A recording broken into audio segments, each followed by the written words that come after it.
wanna be somebody to someone. Oh, I wanna be somebody to someone. Oh, I never had nobody in no room. I wanna be somebody to someone. I just wanna be somebody to someone. Oh, I wanna be somebody to someone. Oh, I never had nobody in no room. Halo, perkenalkan nama saya Yusuf Sagilum Sitio. Saya dari Prodi Ilmu Politik Universitas Nusa Cendana.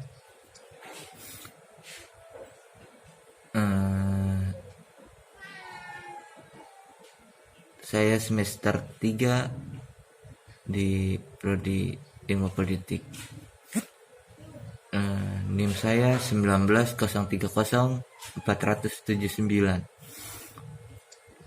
Di video kali ini saya akan membuat atau menjelaskan pilkada pada masa pandemi ini dan apa saja yang nanti saya jelaskan waktu dan kesempatannya. Langsung ke videonya ya guys.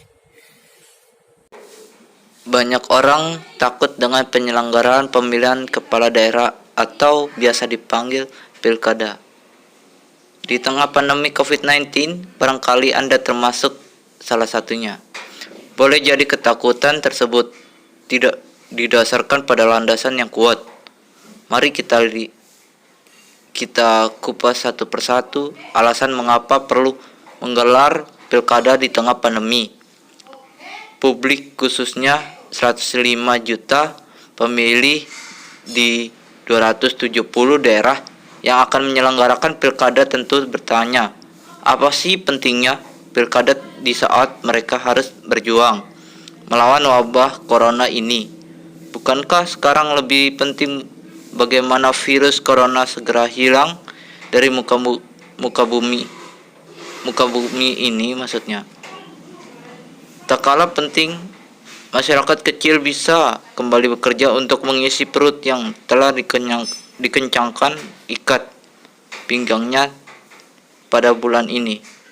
Seolah-olah langkah-langkah KPU bertentangan dengan logika publik antara melindungi kesehatan dan menjaga demokrasi. Urusan menunda atau tetap menggelar pemilu di tengah pandemi di berbagai negara pun beragam. Sebanyak 30 negara tetap menyelenggarakan pemilu sesuai jadwal di tahun 2020. Misalnya Jerman, Prancis, Korea Selatan. Ada yang menunda di tahun depan antara lain Paraguay, Inggris, Kanada. Ada yang menggeser jadwal pelaksanaan tapi tetap di tahun 2020 oleh sebagian besar negara yang menyelenggarakan pemilu di tahun ini. Misalnya Afrika Selatan, Austria, Polandia.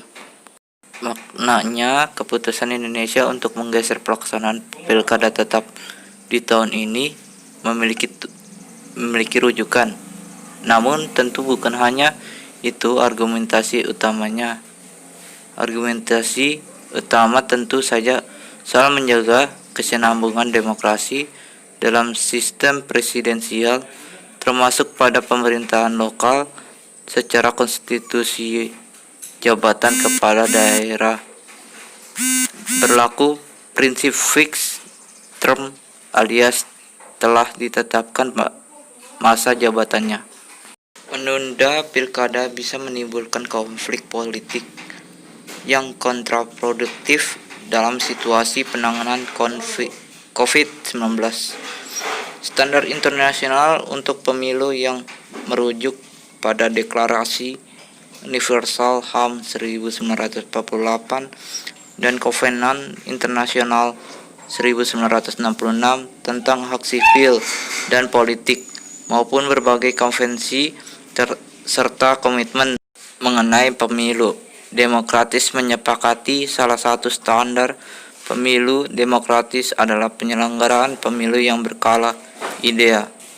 Bayangkan potensi masalah politik dan hukumannya jika pilkada tidak digelar sesuai undang-undang atau perpu, bila masa jabatan kepala daerah diperpanjang oleh pemerintah, oposisi atau penantang petahana akan menggugat karena hak konstitusionalnya untuk mencalonkan diri jadi terhambat. Ketidakpastian hukum dan politik akan terjadi. Penundaan pemilu dengan alasan pandemi justru berpotensi mengakhiri demokrasi. Implikasinya jelas, instabilitas politik di tengah pandemi jadi taruhan. Kecurigaan bahkan ketidakpercayaan pada pemerintah akan meningkat.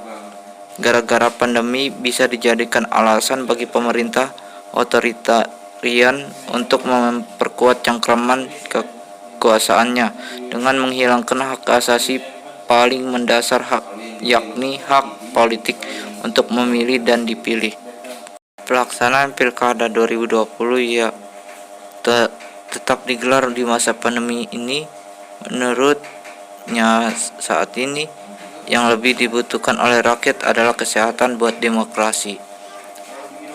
Contoh paling nyata adalah jika Anda warga bertemu, yang ditanyakan adalah kesehatan masing-masing, bukan kondisi berdemokrasi negara saat ini. Setiap orang kalau ketemu yang ditanyakan pasti bilang bagaimana kesehatan. Pasti menjawab sehat-sehat toh. Tak ada yang mengatakan bagaimana berdemokrasi. Nggak ada yang selalu menanyakan sehat tuh gitu toh. Nggak ada. Ya, sekian video dari saya, dan sampai jumpa di video berikutnya. Dadah.